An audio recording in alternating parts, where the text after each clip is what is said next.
निमिष कुमार जी, मेरठ से। राधे राधे। राधा वल्लभ श्री हरिवंश। प्रभु, आपके द्वारा बताए गए ज्ञान से ये तो ज्ञान प्राप्त हुआ है कि हमारा शरीर और हमारे जीवन में होने वाली घटनाएं सभी हमारे प्रारब्ध में किए गए कर्मों से प्राप्त होती है। प्रभु, हरि की कृपा से कुछ ज्योतिष का ज्ञान प्राप्त हुआ है, लेकिन जब कुंडली देखकर किसी घटना होने की आकांक्षा या समय कष्ट वाला प्रतीत होता है तो अब एक सवाल मन में उत्पन्न होता है कि जो भी हरि ने लिखा है उसमें हमारा अच्छा ही होगा। तो प्रभु, यदि हम किसी ग्रह की शांतियां उपाय करते हैं तो क्या वो हमारे प्रारब्ध को अगले जीवन के लिए तैयार कर रहे हैं? मतलब क्या वो प्रारब्ध हमें अगले जीवन में भोगना पड़ेगा या उस नहीं, जैसे हमारे ऊपर कोई अनिष्ट आने वाला है, हमको पता चला कि ज्योतिष शास्त्र इसीलिए भगवान ने रचा है कि उसके द्वारा हमको पता चलता है कि 1 महीने के अंतर्गत कोई घटना घटेगी, क्योंकि आपका ग्रह नक्षत्र अमुक अमुक जगह ऐसे आया है।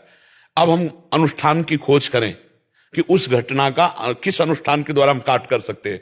तो अगर हम मृत्युंजय जाप कराते हैं या उस घटना जो होनी है, जो ग्रह विपरीत बैठा है, उसकी शांति के लिए कार्य कराते हैं, तो ये कर्म हमारा प्रायश्चित होगा जो पाप हमें अटैक करने वाला है। और वो अटैक बहुत लघु होगा या मिट भी सकता है और लघु भी हो सकता है। आपका इधर साधन कितना जोर का है और उधर का प्रारब्ध कितना जोर का है। अगर मानो 100% प्रारब्ध आ रहा है और आपका 50% अनुष्ठान है, तो 50% आपको भोगना पड़ेगा, 50% न। और अगर 100 अनुष्ठान है तो मिटिया मिट प्रारब्ध का हो जाएगा, कुछ नहीं कर पाएगा। इसीलिए ज्योतिष शास्त्र को वंदना है, भगवान ने रचा है कि आगामी क्या होने वाला है उसको हम मिटाने के लिए अनुष्ठान कर सकते हैं।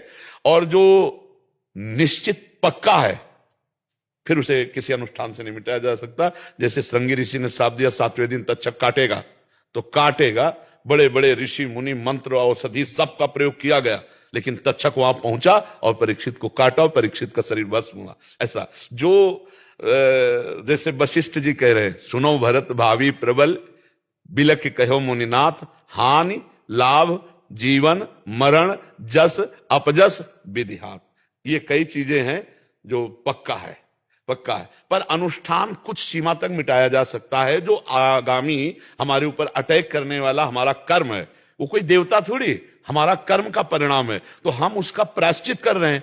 तो भगवान उस प्रायश्चित के अनुसार, जैसे हम औषधि, हमारा सर दर्द हुआ, प्रारब्ध है, अब हमने एक टेबलेट लिया, ये टेबलेट प्रायश्चित है उस कर्म का। बोले वो हो आराम मिल गया, तो उस टेबलेट ने, जो हमने टेबलेट पाया, वो हमारा प्रायश्चित हुआ, दवा हमारी प्रायश्चित हो गई। तो उस कर्म को अटैक करके और उसने उसको शांत किया।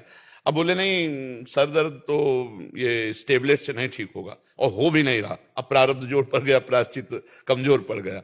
ऐसे कितने क्रियाएं, पर जो पक्का प्रारब्ध होगा, कुछ होते हैं कच्चे, वो प्रायश्चित कुछ पक्का है।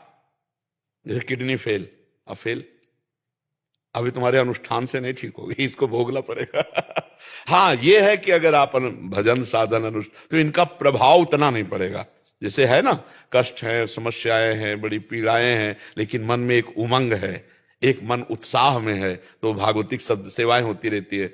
तो ये जो, जैसे रामकृष्ण परमहंस जी के गले में कैंसर, भाई जी हनुमान प्रसाद पोद्दार जी के उदर, ये सब सिद्ध महापुरुष, शरीर का प्रारब्ध है। और मुझे यही मन में आता है कि जैसे मतलब जब हरि ने लिखी रखा है ना, हाँ, तो किस, तो ये सबके मन में नहीं आता, ये पवित्र मन में। जैसे अपने लोग है ना, तो इसके विषय में सोचते ही नहीं कि भगवान ने ऐसा, वो आपका जोई जोई प्यारो करे सोई मोहि भावे। हमें सोच ये है कि हमारी सोच कहीं जाए ना, केवल आप में लगी रहे। सोच इतनी है कि बिसरी हो ना बिसारी हो, यही दान मोहि देव, श्री हरिवंश के लाड़िले मोहि अपनी कर लियो। चाहे जैसे रखो मैं आपका हूं, पर आपको भूलू नहीं, बस ये बात रहे, है नहीं। तो ये पवित्र हृदय में आता है। और जो देखो विधान है, तो भगवान अवतार लेकर दिखाया ना विधान, रामा अवतार में, कृष्ण अवतार में विधान को दिखाया। पिता दशरथ जी का मरण, वनवास जाना, सीता जी का हरण होना, ये सब भगवान ने दिखाया नहीं दिखाया? तो भगवान ने दिखाया कि देखो मानव देह संघर्षमय है, इसका नाम मृत्यु लोक है, यहां समस्या ही समस्या है। अगर भगवान का सुमिरन करते हुए, दुख सुख को भोगते हुए हम बढ़े, तो इससे मुक्त हो जाएंगे।